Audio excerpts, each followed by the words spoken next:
Hello, Kristina. Hello, Evgeny. How are you today? I'm good. I'm good. Thank you. How about Nice. yourself? Feeling fine, thank you.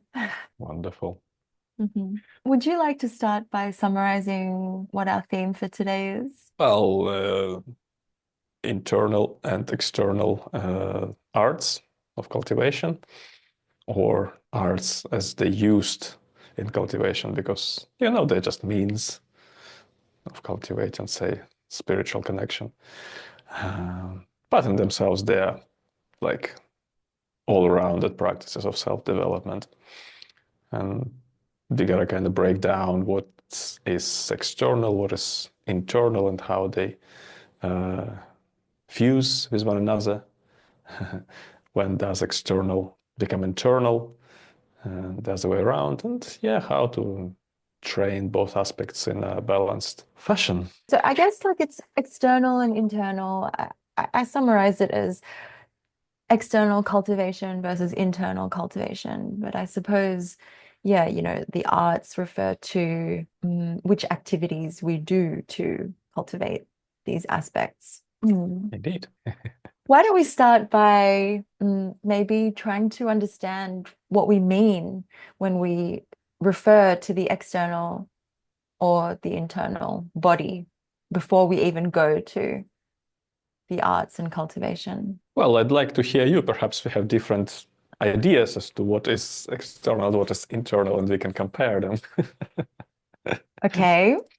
Well, for me, I think on a very basic level, the external body compared to the internal body, the external refers to what we see on the outside of the body, and what happens on the outside of the body. So, I mean, if we say the external body, I would assume that someone is talking about, the skin and or the eyes, the features, um, what we see from the outside. And the internal body is what's on the inside of the skin, like this is on a very basic level, right? On the top level, you could say, on the grossest level. So the internal body would be the organs, the blood, the bones, tendons, ligaments. And then I guess on another level, you can understand the internal body as the body of thoughts, imagination, feelings, sensations that can happen that you feel on the inside. And then deeper than that, on a more subtle level, perhaps you can also think about the internal body as referring to a person's beliefs or values, their motivation, why they do anything. Um, what about you? Well, like I said, ideas may be different and understandings. Um, so when we differentiate, or when I differentiate between external arts and internal arts, like strictly, so external arts are the arts which use standard biomechanics, leverage, muscles contracting, extending, generating power with torque and momentum. Whereas internal arts are the arts which don't rely on that conventional body mechanic. That in terms of, say, external, internal martial arts dichotomy. But you've been talking about something else, perhaps more in terms of cultivation and energetic work or spiritual practice. And there again, definition of external is not, well, necessarily that which we have going on in our head or in our heart.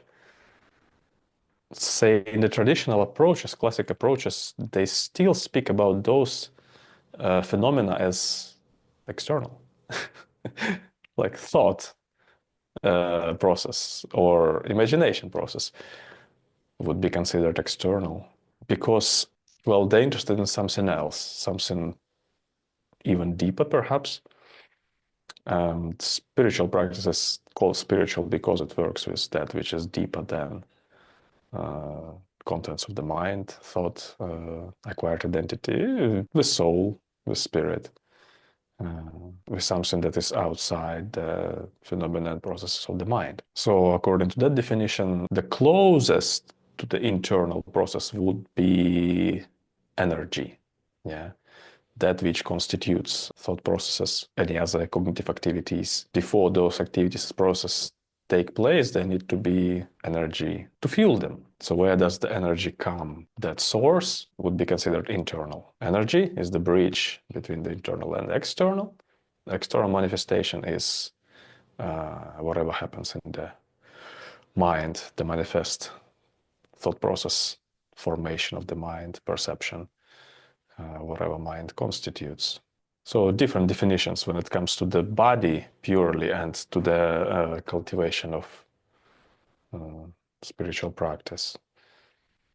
Yes, I do. I do agree with you there. I mean, I guess what I was getting at in terms of when we think about internal, external, we can think about it on this very gross level. And then as we go deeper into these concepts, we begin to see how our understanding of them can be applied at a more and more subtle level. Yeah, there is certainly that level. One has to start from somewhere, from purely manifest, purely visible. And once the understanding gets more refined, the insight gets more refined, it goes deeper, deeper, deeper. I do have I mean, that's a great point. And it brings me to, I guess, the question that I wanted to ask you is that what for you, like, how did you first become aware of your internal body? How did you become aware of these internal processes or this? I mean, we are going to talk more about chi and about energy at this level, but I feel like to get there, there's still so much that happens, before that, as we've spoken about in the past, that, the understanding of what is internal cultivation really rests on the development of and an existing foundation of external cultivation. It's not like it would be very challenging. I mean, you mentioned earlier, jump in at any time, that the understanding of like an embodied understanding of an internal cultivation, if you haven't done any of the preliminary practices, you could say, on the external side, would be very challenging for a practitioner to approach the internal arts. So even before that comes into our conversation, when did you, it might be interesting, I mean, I'm interested to hear how you became aware of this interplay between the way that you were cultivating yourself externally and then realizing that there is energetically or in any other way that you would like to frame it, this internal body. Yes, it's a great question. And yeah, of course, I'll share the process. Like for myself, there has been kind of shift from physicality to psyche to psychophysicality, psychosomatic process, then to energetic process, then to mental cultivation, then, and however lame I am at that, to spiritual cultivation. I'm trying, at my best, whatever. So, physical practice, we all talked about the value of its background in martial arts or parkour or athletics, calisthenics, manifestation of the body whilst doing some vigorous activity, which requires endurance, perseverance, and stamina and strength, expression of power, etc. Yeah, cool. That's precisely what I was talking about in terms of standard classic biomechanics. When you swim, when you do martial arts, when you jump, when you roll, when you do gymnastics, you need those external body mechanics, classic traditional ways of articulating the body in terms of leverage and coordination, knowing where each part of your body is. I That's would the argue, foundation. Yes? yeah. Well, I mean, I would argue that also you do become aware to a degree of internal cultivation, even through this external practice, because at least from my perspective in karate, and I'm sure you have possibly a similar um, experience, that we repeat so many movements so frequently that after a while you come to realize that punching repeatedly is more than punching. The punching is happening before you do any external movement. The punch happens somewhere. from the mind, because you wish to punch something, there's timing that's involved, there's a degree of sensitivity to if you have an opponent, so you have some listening attunement that's happening as well. And these are kind of qualities that, as you do something over and over vigorously, then you become aware that, like, oh, actually my physical movement is really the last thing to happen after many internal processes have taken place. Yes, yes, indeed. Yeah. Through that repetition, which you mentioned, there is a gateway to experience the more sort of internal body, or the body of internal arts proper. This body arises when we start to establish connectivity throughout the body. For example, when you have performed a punch many, many times, 10,000 times, whatever, your body learns the line that it needs to engage through the inside of all the connective tissues to manifest that punch. So then, when you just have an intention to do so, that line shoots, activates, it is performed. That aspect of connectivity, how do you connect the body in such an efficient way that it just manifests the punch? Okay, that's the beginning of the internal arts, because then internal art relies on those rods of power that are built, and every art, martial art, has their own rods of power, which depend on their specific techniques that they train into the body, into the nervous system, on and on again. I love that So that's expression, the roads of power. well, they're Is that called is that yours? no, no, it's classic. It's Jin Lu. In Chinese, rod Lu is rod, Jin is internal force. So that becomes a rod for expression of internal force. And they rely, yeah, on the particular postures which are held, say in Tai Chi Chuan. You have a certain posture, for example, ward of left, which is held 5 minutes, 10 minutes, 15 minutes, half an hour, whatever, until that pathway is built into the body many, many times. So then, when this posture is performed, and then you have the internal force running, it is manifest not only through this posture, but then in any other way you can put your arms. It can manifest along this road of power. Mm. So then, this is the foundation, still external foundation. You need this internal connectivity, the engagement of the connective chains of muscles and fibers and other tissues that are involved, fascia, whatever you call them, to create that shape, that pathway.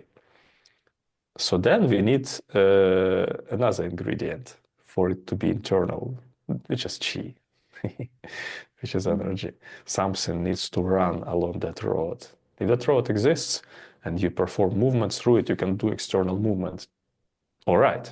And you can do it very efficiently, very quickly, very clever, in a clever fashion. People attain this kind of refinement in the arts like karate to a very high level, which is very spectacular, amazing speed and strength and amount of power put into it by people who are skilled, such as yourself. It's amazing. Chi comes into the picture, that then becomes a different story, a different method of training. It has to be slow. Yeah, that's why movements in the internal arts like Tai Chi Chuan are very slow. So the Chi could have time, and Chi is a very slow bastard. It is that kind of speed until it feels the body, manifests in the final result of the movement. Okay. Once it has figured out the pathway, it can be expressed very quickly. Jin can be expressed quickly as well, internal force. But to build it, it requires that slow and long process for it to sink first. When chi is held up through the tension in the upper body, through rigidity, through mental stress, it cannot sink. If it cannot sink to the feet, it cannot mobilize properly. If it cannot mobilize on the inside, it cannot be expressed. So there are practices such as standing in whatever way, standing like a post, standing in Chanjian position, standing holding a certain shape, whatever they do in Tai Chi Chuan. And each internal art would have their own postures. For example, Sinew Chuan has this posture called San Ti. She wants stand one arm out, another down, and you learn how to build the body in a particular way to establish these internal connections, connecting various harmonies through the body, shoulders and hips, elbows and knees, wrists and feet. So body is together. Then it can sink. Then from sinking, it starts to mobilize. Power starts to arise from within.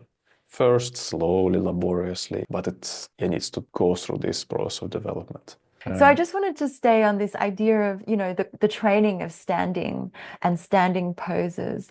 And for me, in the last 5 years or so, maybe more than maybe like 5 to 10 years, no, let's say 5, I started having this wish to learn more about the internal arts because I had felt that I had reached some kind of plateau in my understanding, my practice of karate. So that's when I really wanted to understand more about what the hell people are talking about when they say internal arts. Because I mean, in Goju karate, we have a kata called the breathing kata, sanshin.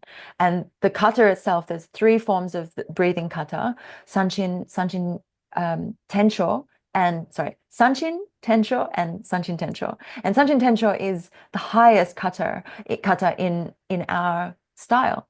And it's a really basic kata. So from the outside, it's very simple moves, 3 sequences basically that are repeated and is more or less standing. And during this kata, basically the body is complete in the body tension is being held. Usually the master comes with a stick and just is like, hitting you while you're doing this, and you have to remain focused, calm. You have to hold your body tension, not be disturbed by any of these distractions. This is how the demonstration of your understanding of the kata is expressed. So we have this kata, and from the outside, it looks like the moves are not so complex, but clearly it's the highest kata in the style because of the depth of understanding required in order to perform it in the way that expresses this connection between the internal and the external, and to have a sense of continuity and purpose. While, it could be that the external movements are basically kind of arbitrary, because really what's happening is happening internally. When you talk about the standing training that you do in Tai Chi, it seems like it's also very slow. Also, this breathing kata is very slow. And I think there are some connections over there, but it seems like the Tai Chi training is not really focused on the muscle tension. Could you explain more about the alignment or the concept of release that takes place in this process of sinking and mobilizing? Yes, definitely. It's different from what you have described in the kata you perform, the highest kata in Goju. There is no tension held whilst performing Tai Chi standing practices. I have to say, sorry. Engage. I'm sorry to interrupt you. Yes. Don't forget your thought. No, I just wanted to say that I think that's why I was also extremely attracted to the internal arts, because what I realized was that I was often trying too hard when I was training. And often that would be the critique from my teacher, is that, he would say things to me like, the harder you try, the harder it is. And it was like a riddle, I'm like, what is he talking about? I'm just doing my best, even like more than my best, and it's still going backwards, seemingly going backwards in terms of like how I'm doing the thing. So that's why I was like, there's got to be some other way of understanding what he's talking about if I'm supposed to not try.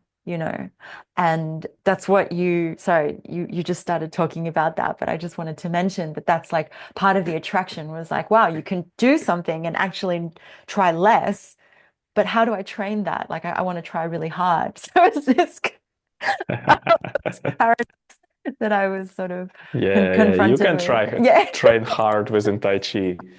And yeah, the proper training is very bloody hard, and it's actually excruciating when you do those standing postures. It's like, bloody hell. But it doesn't come from tension that you engage in by physically tensing your body. It's different. It's like when the yin reaches its peak, it turns into yang, hence Tai Chi. So we release, release, release, release, release, drop tension throughout the body, release. Let the flesh peel off the bones. It goes, it carries on. Then something else starts to arise from this process, the opposite direction of force. When you have, say, released everything, something else start to move up, express up and out. The body starts to be uplifted instead of dropping and sinking, stumps and starts to engage from the soles of the feet and decompression wise, in a way of decompression, open the body out. This kind of bounce back off from the ground upwards force starts to arise. When this arises, that's the process of chi mobilizing, which follows from chi sinking. Then it becomes quite bloody intense. Actually, even the process of sinking and release can be quite bloody intense because, well, we don't want to release on many, many levels. And some teachers say release is endless, because there are so many layers where tension is held. First, in the very obvious gross contractive levels of the body, you just clench in something and you release it. Okay, that's the superficial most level. Then it goes deeper, and tension in the nerves, some kind of blockage in the nervous system, which is of course connected to the mind, to the area of the psyche. Perhaps some psychosomatic issue causes this chronic tension or whatever. So you release that. How do you release that? Well, you don't have any clever trick of psychosomatic release work that people do in such disciplines of, psychosomatic disciplines. No, you just apply the mind inside into the body and you ungrip. That's the key to Tai Chi Chuan. Tai Chi Chuan is not done with the body. Body can release only to a certain level. You can release some physical tension. Okay, yeah, that can go to a certain extent. Then it stops. Then you have to release the mind by having the mind absorbed into the body. And even that is already very, very difficult for many people. Hardly anyone can have their mind inside the body. And that's what the difference is kind of between external and internal. When the mind is in the body, the internal arts start. Yeah. Then when the mind is in the body, it can release. Then all the further layers of psychosomatic, neural, mental tension gradually start to unbind. So the body can unbind, unwind, nervous system can sort of open out, chill out, and so that the chi can sink. Yeah. And there are many processes which have to disengage, like habitual mental tension, intensity of the mind, continuous activity of thought has to discontinue, temporarily at least, such that the mind can feel that its object, the body, and can be inside the body at least some time for this process to start. So mind has to be inside for the chi to sink. Then when the chi has sunk enough, and that's just a question of time, the matter of time, you need time for this process to unfold. When the chi has sunk enough, it starts then to mobilize. It's then all other layer or level of engagement that comes up, that upwards force which I mentioned, which again starts to release the body from the down to top this time. Opening out, feeling the body. So there is certain physical transformation that occurs at this level, which we talk about in terms of sinew change in process, which any traditional Chinese internal art is based on. It's based on the sinew change in process. Just before you move on to this, oh yeah, sorry, go on. Well, I was going to move to sinew change in process, but perhaps you should stop me, otherwise I can keep going. Well, we will come back to the sinew changing process because that is fascinating. But I couldn't help but think of two things while you were speaking about this releasing process, because it sounds really easy to just say, hey, just release or ungrip yourself. But I think in terms of describing it for people who may not be familiar, for me, I thought of two examples. One of them has been chronic tension that I have in my left shoulder or my left neck that I'm only now starting to kind of feel like it's being like mobilized after, let's say, 4 months of practice, but it's still there. And I couldn't help but think that, yes, it's probably connected with some mental obstacle as well. The other example that I thought of was just, I mean, one of the favorite things that I recall from Qigong practice is I think once we were doing something and you just said, give up. And this instruction is just it just reminded me of when you compete and when when you do well is when, first of all, when you do well, in my opinion, is when you let go of the objective, which is a paradox in itself. You're not worried about the outcome. You want to perform, obviously. And to do that, it's not by predicting the future. It is actually by becoming completely present. So this concept of to give up is on a this is still like very obviously external because we're talking about competition, but from a psychological approach to this scenario, it's like letting go of the outcome. And then I think you do even better when you turn off this cognitive process, as we were speaking about last week, and you enable your body to go into this flow state where it's really operating in a completely responsive situation to whatever is happening in that particular moment. And although now I'm speaking about something that's happening with very large movements that are happening out externally to the body with an opponent, I feel that there are some parallels conceptually how to give up in the body while still holding a position. We conceptually understand what it is like to just give up on something. But I think in the embodied, when you're actually doing this kind of practice in a systematic way, I feel like it's kind of more challenging than what it sounds like. Has that been your experience Yes. when in your Yes. earlier years? Yeah, of course. That's the biggest trap of educated person, any educated person. How do you can give up cognition? This cognitive process. You know who do better at it? The people who have barely any schooling. Traditional system of education. Some of the good teachers I fortunate to train with didn't really do much of that grind of school education where it's drilled into you as per habit that you need to think, perform cognitively, show your ideas, be clever, all this sort of stuff. You know what it creates? Lots of chi rushing into your brain. That's not where chi needs to be to create change in the body, for it to sink. It's opposite direction, obviously. If thinking is there, chi rushing up into the cognitive process that way. Then, of course, for chi to mobilize and to start nourishing the body, nourishing the organs, and eventually nourishing the brain in a different way, different from, popularized by educational systems, cognitive way. Okay, that's something else arises. That's something more close to wisdom, to intuitive process, learning from the way it is, from the moment. And actually, people who have gone through this process, they're definitely not stupid. They're very clever and sharp. And not because they've rushed a lot of chi up their brain, so they're constantly switched on. Quite the opposite, because they've actually sunk their chi and let it mobilize and let it nourish the body, and the end result of this development becomes, the what they call shen up and chi down. Shen, the spirit, the awareness, the precision of attention is up. It's engaged. There is alacrity, as they say, perspicacity.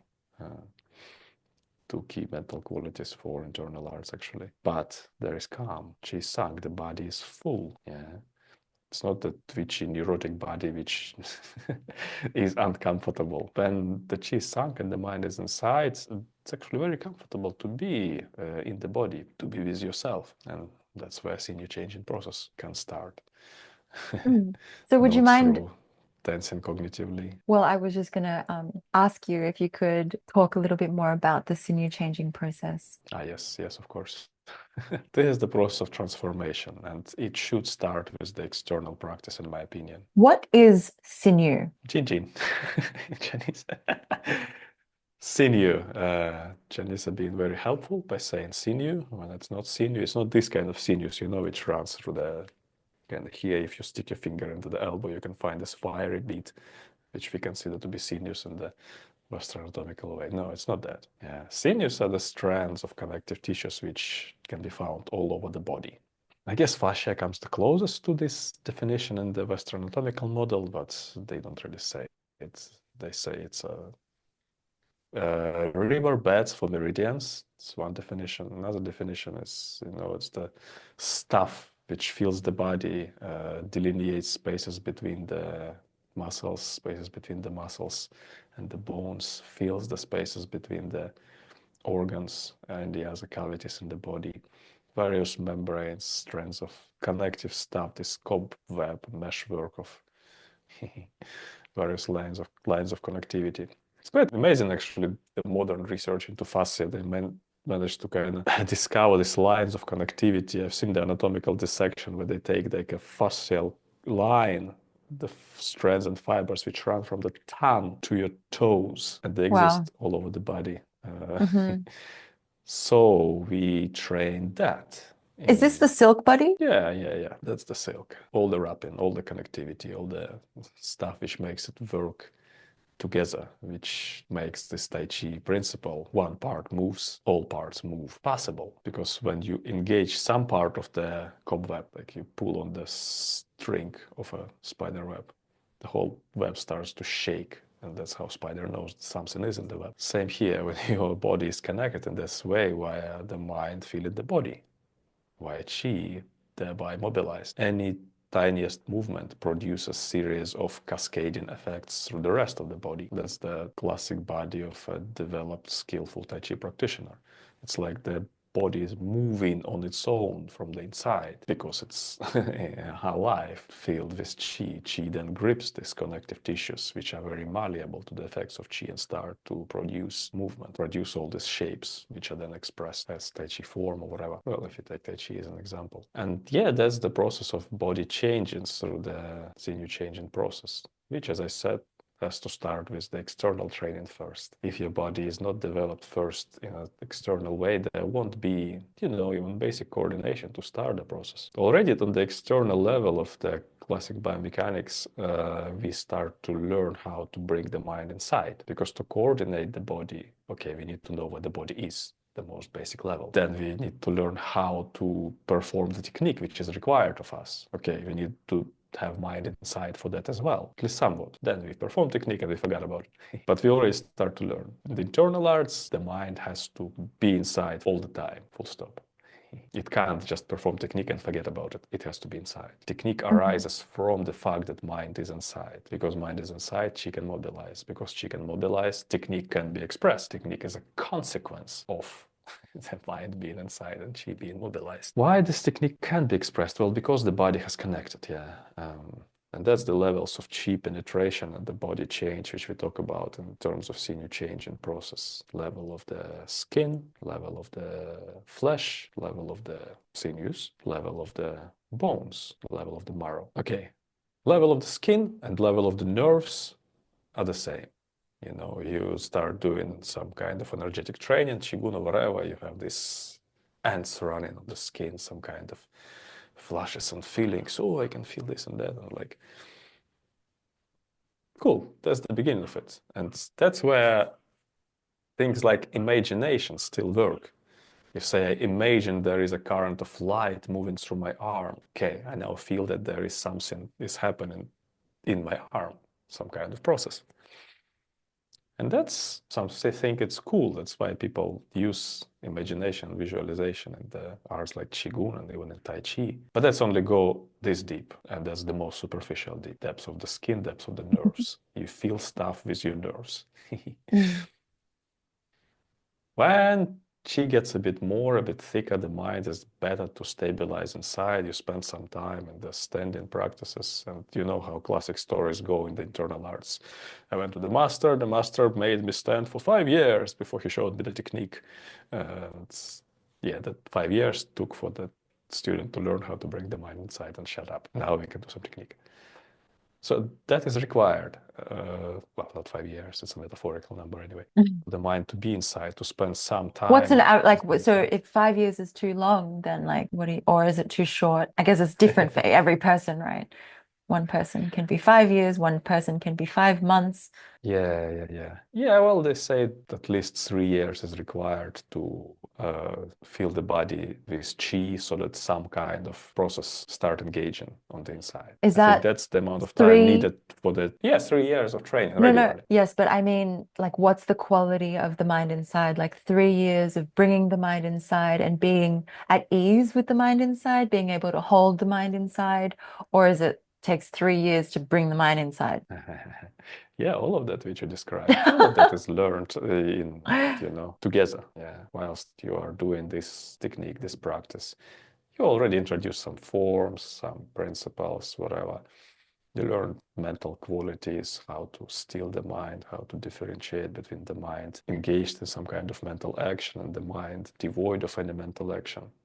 So you develop those qualities in parallel because to develop all of it eventually. But yeah, 3 years, give or take, is needed for the mind to learn how to dwell inside so that the chi can sink and start to mobilize. When the chi starts to mobilize and grip tissues on the inside, so there is internal movement which is produced, well, then we talk about the level of the flesh in the process of Sinew changing. Chi is already saturated a bit deeper. After that, we talk about the level of the sinews, whereby the lines which we have built through previous work of Tai Chi forms or whatever standing practices that we do, the Chi start mobilize along those lines, engaging these chains and threads of connectivity, which we call sinews, so that mobilize around the bones and create some kind of expression of power.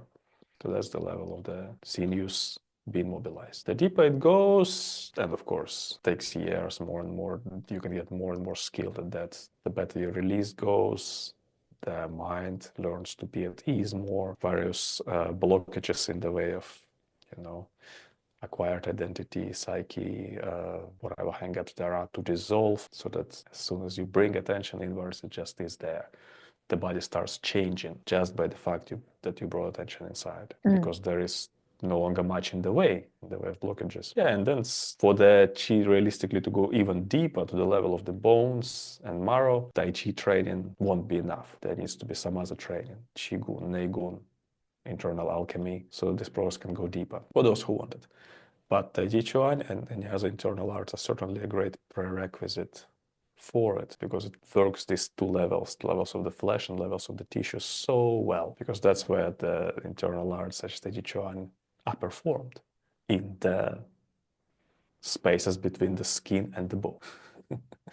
And you just mentioned, during this process of going through the opening of the body and the sinking of the chi into, your training in the spaces of the body, which is fantastic. Sorry, at the same time, you're actually also, clearing away, working with these internal kind of defilements, or defilements is a word that I have from Buddhism, but if you think about all of these psychic blockages as well, in order to clear your inner self to work with this energy and these pathways.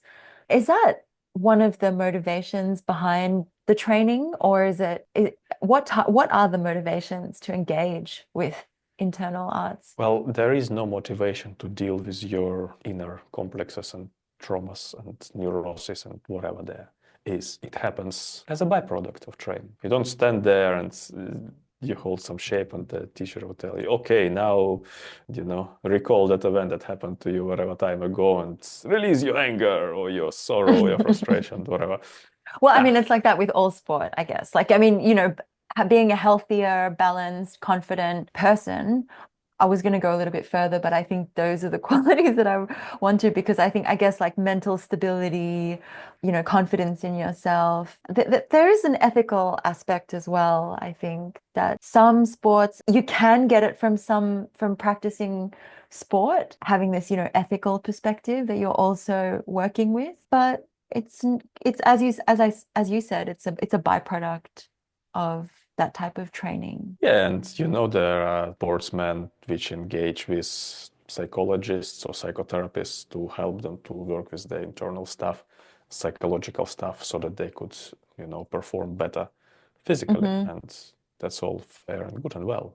But in internal arts, the process is a bit different, because you work with this quality of the mind and you don't work for a result, for a competition-based result, for which you need your shit sorted, so to speak. You can't really stand there or do the competition and have the process of, going through some sort of blockage in yourself.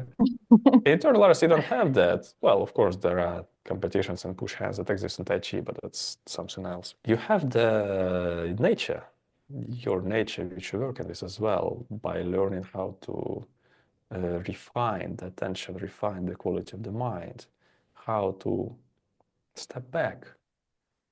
Step back with the intensity of the mind. Probably you notice yourself how habitual mind engages with something. Okay, I have this issue to sort out, and it's like, yeah, I need to deal with it. And it's like, okay, it became tense and became like, caught up. She has risen. Again, it's a byproduct of this habitual training of, you got to perform at best and be top notch and produce Yeah. result, and it's all conditioning. In the Yes. process of internal cultivation, you do go reverse the stream I of this love that. conditioning. You I think don't that's why engage I with this part of enjoy. the mind. Oh, that's Yeah, very spacious. yeah. These are the arts which support the process of spiritual cultivation, the movement towards liberation from conditioning, towards unbinding. That's why they have this aspect. It's a completely different direction from the But this, world. The world goes one way, this practice goes another way, opposite way. So when you develop this quality of the mind, which is very tricky to develop, like how do you even have the concept of go completely in the opposite way? That's why Tai Chi is so fascinating. It's completely different from conventional external martial arts, because it just takes the principles of martial arts and put them on their own head and does something completely opposite. How instead of dancing and expressing powers through leverage and momentum, we just do the opposite, we release and get the chi internal force to mobilize through that line of power. It's the other way around. In this process of bringing mind inside and mobilizing chi, what happens is that these habitual blockages in the body, they start to go. When there is this internal movement, nothing really can stay in the body anymore. The thing is, which we know from psychosomatics, that all the mental states, neurosis, various hang-ups, habitual states of the mind, they stay in the body via various tensions, various habitual configurations of being caught up inside your own musculature, sometimes in the function of your organs and organ systems. That's where the entire field of Chinese medicine is based in how the patterns of the mind affect the patterns of the functioning of the organs so that it produces disease, and how to harmonize that so it produces health. When you have ability to mobilize tissues on the inside of the body, where will this hang up, the psychic state or issue land? There will be no place for it to land. It just happens in the mind. Perhaps you have some kind of distressing thought. But the body doesn't go into the process. Okay, distressing thought, the engagement of the nerves, the feeling, the mind starts proliferating about this feeling, and you start to fall to a certain state, perhaps of fear or anxiety or depression. And it stays with you. And you keep on ruminating on it. The feeling reinforces itself, and then okay, I think you find after a few days or weeks that your body is stuck in some state. Perhaps something starts happening to your digestion system or to your respiratory system or whatever, or your cardiovascular system. If you have a say discipline of thinking chi, mobilizing the body, abandoning the engagement with mental processes on the inside, purifying attention, refining the quality of just dropping away of all this mental proliferation into the body, absorbing the mind into the body, such that it can mobilize chi. There is no room for the psychosomatic process to land. It's like the seed has happened, the thought occurred, boom, you recognize it as the phenomenon. You brought the mind back to the body. Okay, there is something else going on there. The thought is impermanent, has no room to land. The chain reaction of the unfolding psychosomatic process didn't occur. Nothing to worry about. That's why so many of these masters have a good sense of humor. Yeah. It's all a joke. Yeah, what do you mean? Like it's all a joke? Well, that the mind and the process of the mind have any substance behind them, you know. That's a joke.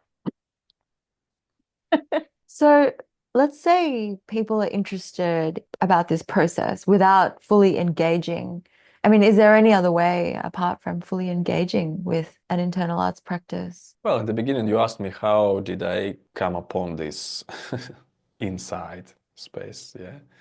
And it went through stages for me. Like, I guess everybody has their own process and stages they go through. Some people will never be interested in engaging with internal arts, and that's all fair and good. For me, I went away from external arts practice to psychosomatic interest in the process of psychosomatics, big time, how the mind connects with the body, how to release stuff, how to, free yourself from trauma and all this jazz. You kind of have to go through the process. The process is quite linear, and there is a learning curve. You discover, okay, oh, there is this Is it level, there is linear? level of the physicality. There is this level of connection of physicality in the mind and the psyche. Again, then there is a level of mental processes or larger patterns which you can cognize. And once you have cognized them, okay, you see the overarching tendency that unfolds in your body, in your mind, how, say, when somebody learns Chinese medicine, they learn diagnosis, they learn symptomatology, how various patterns of mind-body connection unfold. When you see larger causality, it gives you perspective and you kind of have less a chance of being taken away by more minor processes. Say, for example, you Yeah. learn Buddhism, you start to understand how suffering arises, how this cause is manifest, how you can abandon it. Again, you see the overarching picture, then that changes. Okay, then you can go deeper.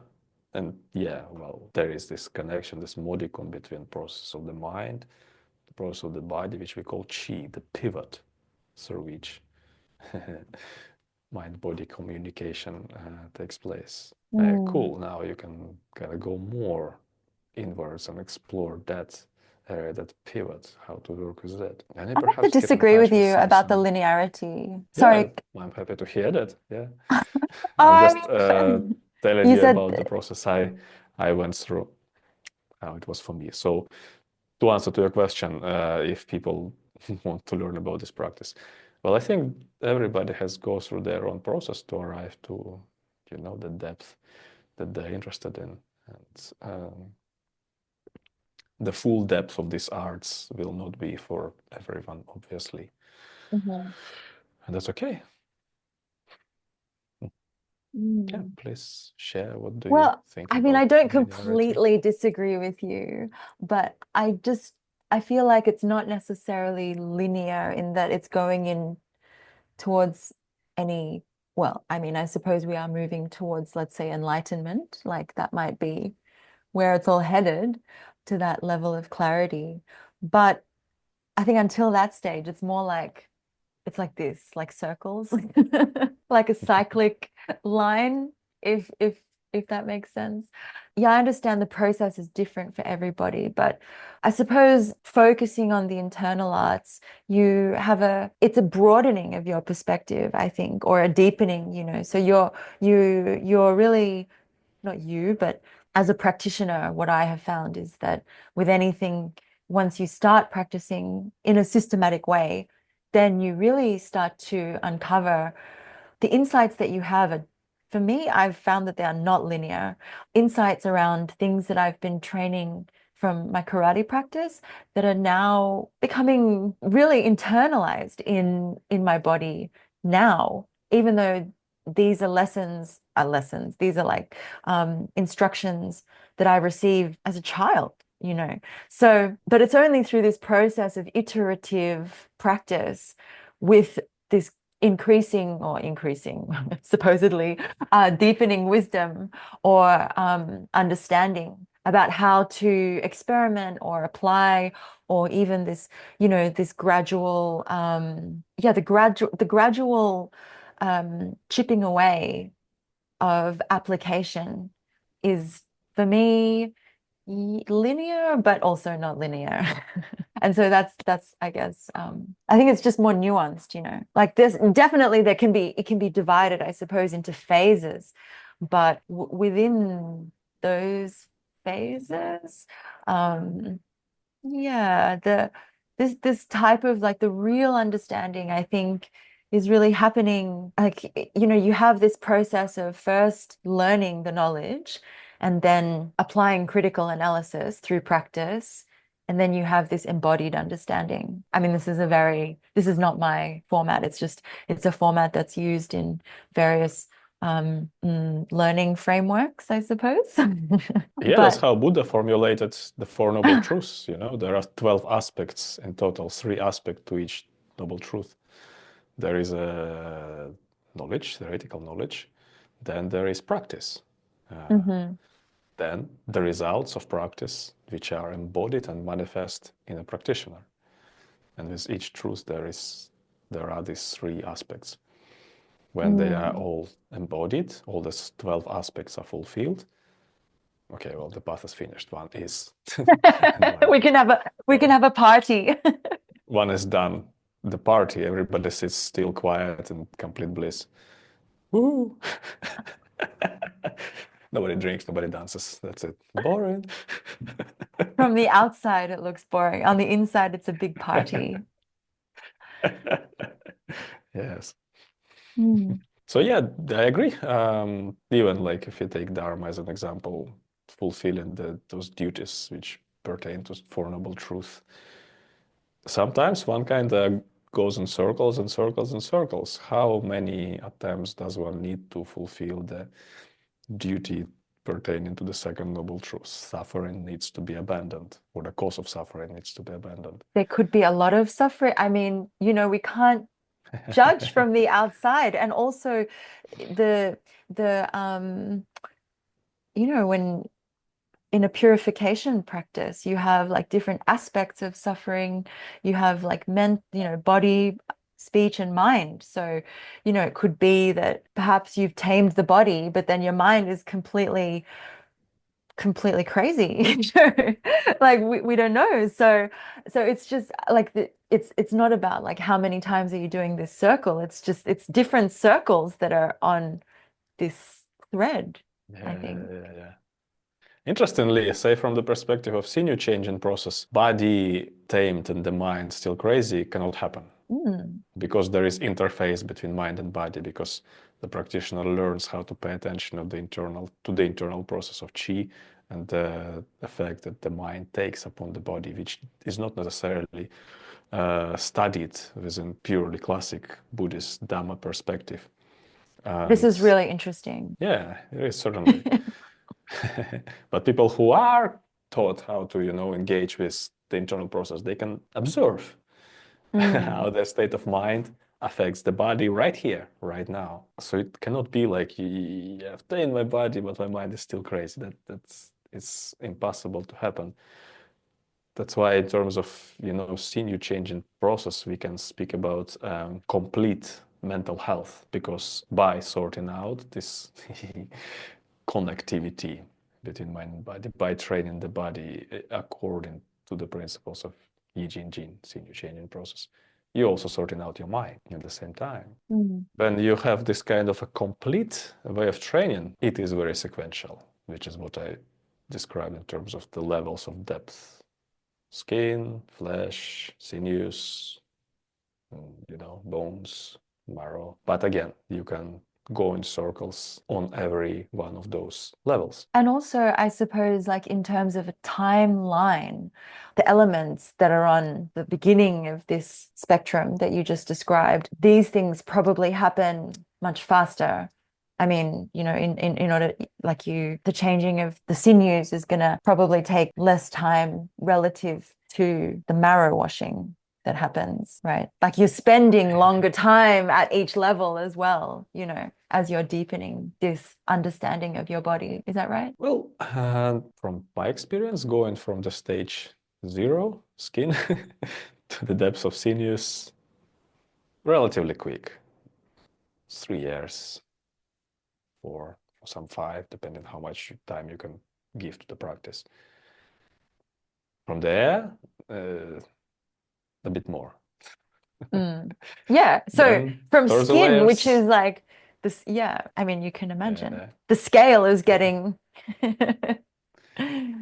yeah, it gets more intricate. I Mm. guess the deeper people go, and then when they really find themselves fully engaged with this process, they just abandon their external distractions. That's why people at this level choose to leave the world, become renunciants somewhere, to Hmm. fully dedicate themselves to this process. Stages, you know, like the flash, the Sinew channels, can be done by a worldly person. And there are plenty, no, not plenty, some very good Tai Chi practitioners who live in the world and practice and have this level and the degree of, you know, mental clarity and sense of humor. And many of them a very good meditative attainment, level of absorption, and pretty profound insight into the mind and body complex. But deeper than that, like the mastery, the awakening, the enlightenment. Yeah, harder, longer, Mm. requires seclusion. Yes. Does it? Seclusion? Well, supposedly there are examples even in the suttas of people, lay people, attaining arhatship. But once they did, they just left the world. There's no point for them to anymore. What's there to do in the world? And they're done. Mm. Yeah, I suppose, there's different ways of thinking. From the Mahayana perspective, the Bodhisattva vows to not leave the world until we're all enlightened. So it chooses to stay, even though they're able, even though that they've achieved a certain level Yeah, I of think I spoke to you realization. about it before. People, enlightened people in the Thai forest tradition, certain monks, after they've reached the attainment, they've done so much good for the world. Like Ajahn Mahabodhi established the whole foundation, started collecting funds to help the Thai government. Ajahn Chah taught the whole huge complex amount of monks, which then established the monasteries all over the world.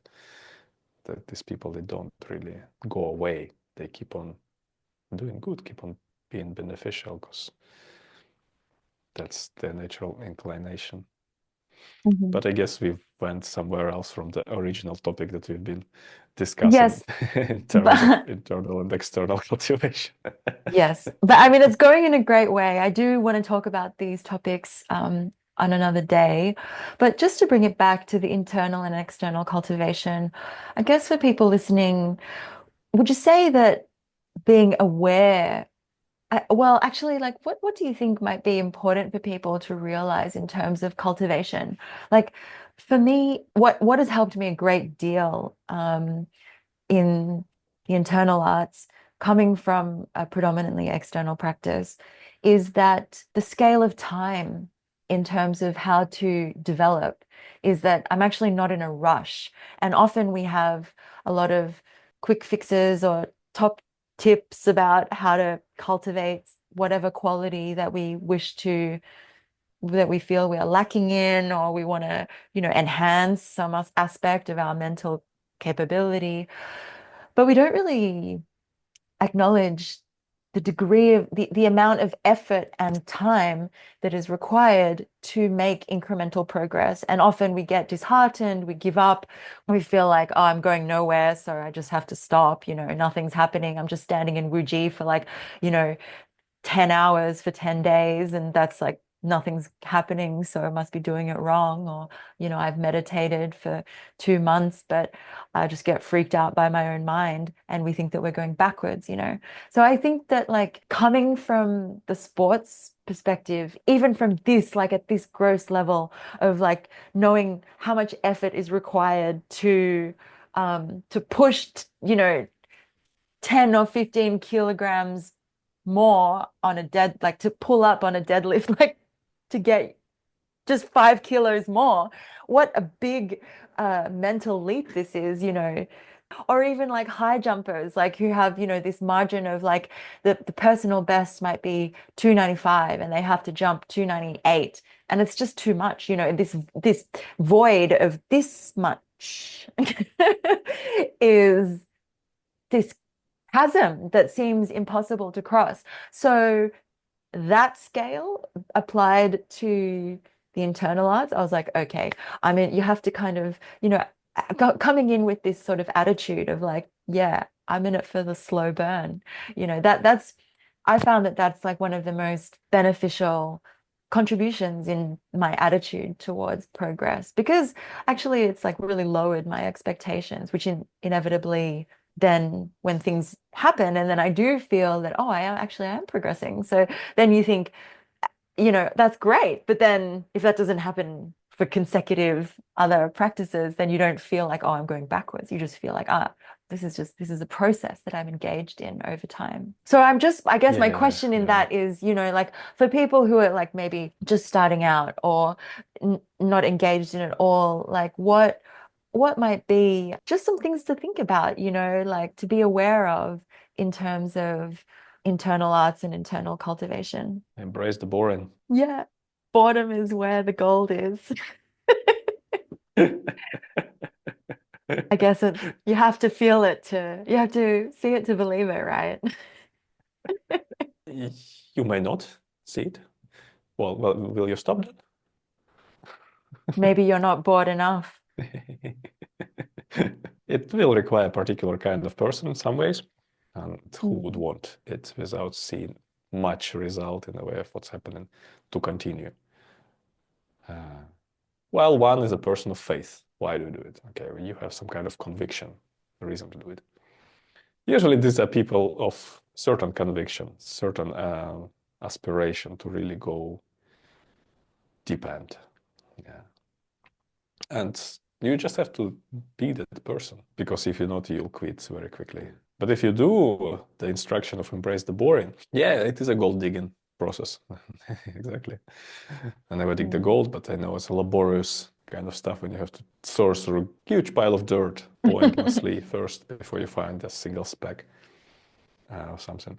And you need to do it over and over again, again, until you've accumulated a little bit of it, a pile of those specks. Yeah. Yeah, I think we've touched on Mm. some really interesting topics that we haven't really had time to go into in great detail. Like, for instance, this the Negong inner alchemy that I would really be keen to speak about at another time. And also some of the ideas from Buddhism and and how this type of internal arts practice can be a bridge to spiritual cultivation. Oh, yes, of course it is. Yeah, we can chat Yeah, about it next time. great. For now, I guess we can wrap up, and that was a very wonderful chat. That's about the time when we Yeah, okay. Well, thank you so much for this very illuminating chat. And I look forward to the next one. indeed. Thank you too, Christina. Thank you, Evgeny.